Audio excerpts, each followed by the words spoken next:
Peut-être aimez-vous profiter d'un bon barbecue. Jeffrey Dahmer aussi était amateur de viande, mais lui c'était plutôt de viande humaine, si bien qu'on a fini par l'appeler le cannibale de Milwaukee. Petite confession entre nous, il préférait sa viande saignante, sans parler de son penchant pour la nécrophilie. Vous l'aurez compris, aujourd'hui rien de très vegan, alors par avance je vous souhaite un bon appétit.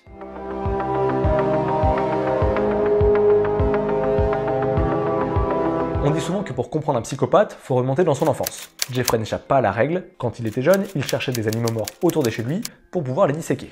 Il a même décapité le cadavre d'un chien avant d'empaler la tête de l'animal sur une branche. Malheureusement, il est délaissé par ses parents, son père est tout le temps au travail et sa mère est dépressive. Dahmer découvre durant sa scolarité qu'il est homosexuel, il boit aussi beaucoup d'alcool au point de devenir alcoolique et de ne pas finir ses études. Il avait toujours une flasque sur lui pour boire en cachette. À cause de son addiction, il quitte même l'armée, non sans avoir violé 2 soldats durant son service. Très tôt, Jeffrey a un problème avec sa sexualité, son frère lui montre des images pornographiques alors qu'il est jeune, il se met à avoir des envies, des pulsions qu'il peine à contrôler. Il a d'ailleurs été arrêté après s'être masturbé en public. À 22 ans, notre futur serial killer emménage chez sa grand-mère. Sauf qu'au bout de quelques années, Mamie commence à en avoir marre. Elle voit passer beaucoup de garçons et il y a des odeurs épouvantables qui sortent de la cave. La faute à un écureuil mort selon Jeffrey, alors que c'était plutôt le cadavre en décomposition de l'une de ses premières victimes. Dahmer passe à l'acte alors qu'il a à peine 18 ans. Quand certains passent leur permis de conduire, lui passe son permis de tuer.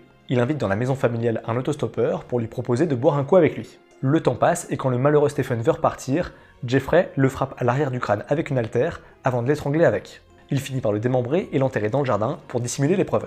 Une fois que notre tueur sera lâché dans la nature avec son propre appartement, il aura de moins en moins de barrières pour retenir ses envies. Il est d'ailleurs condamné pour avoir drogué et abusé sexuellement d'un mineur, mais après quelques mois de prison, la folie commence. Jeffrey va avoir un mode opératoire somme toute assez classique mais bien huilé, il rencontre des hommes dans des bars et leur propose ensuite de venir chez lui pour faire des photos. À l'abri dans son appartement, il leur offre un verre bourré de somnifères avant de laisser libre cours à ses pulsions, il les viole, les étrangle, puis les démembre. Parfois c'était dans l'autre sens, il les étrangle pour les tuer avant de les violer et les démembrer. Dans les bars, il ciblait essentiellement des personnes noires. C'est difficile de savoir si c'était une réelle attirance pour lui ou si c'était simplement parce que la police recherche moins des personnes afro-américaines qui ont disparu. On remarque qu'il y avait une forte pulsion sexuelle dans ses crimes, Jeffrey avait envie de posséder ses victimes, c'est pour ça d'ailleurs qu'il gardait un souvenir d'elles, que ce soit dans son frigo, dans son placard ou dans son estomac. Dahmer va prendre de l'assurance au fur et à mesure de ses meurtres, il va tenter de nouvelles choses pour aller de plus en plus loin dans l'horreur. Par exemple, certains corps sont dissous dans de l'acide pour conserver le squelette. La police n'est pas passée loin de découvrir les occupations macabres de notre tueur en série. En 1991, on retrouve dans la rue un adolescent de 14 ans, il est drogué et en sang. Le tueur en série avait percé la tête de sa victime pour y verser de l'acide afin d'essayer de le transformer en zombie. Jeffrey court dans la rue pour rattraper le jeune homme et il explique aux policiers que ce n'était qu'une simple dispute de couple. Rassurés, les policiers ne vont même pas fouiller l'appartement, ils vont juste faire quelques blagues beaufs et homophobes avant de repartir. Alors qu'il y a le corps d'une autre victime qui est en train de se décomposer dans la chambre d'à côté. Ce qui est terrible comme coïncidence, c'est que Conérac, la victime qu'on retrouve en sang dans la rue avec un trou dans la tête, c'est le frère d'une autre victime de Jeffrey Dahmer, un autre jeune homme qui avait été abusé sexuellement par notre serial killer.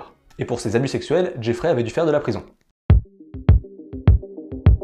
Jeffrey emmène un certain Tracy Edwards dans son appartement, il le menotte, il l'allonge sur le lit, il vient poser sa tête contre son torse pour entendre son cœur battre, et à ce moment-là, il lui dit qu'il va lui manger.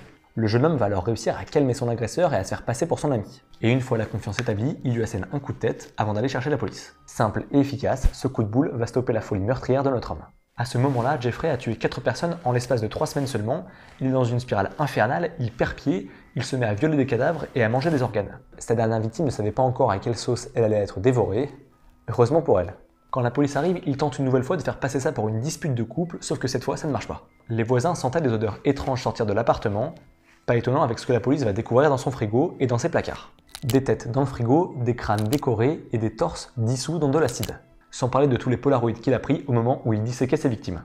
Pour le médecin légiste, c'était plus un musée qu'une scène de crime. Jeffrey apparaît même dans un épisode de South Park, c'est la consécration. Take this. Everything all right? En tout cas avec Jeffrey, l'expression « avoir un squelette dans le placard » était prise au sens propre. Le serial killer est condamné 17 fois à la perpétuité pour chacun de ses meurtres, ce qui donne donc mathématiquement 957 années de prison.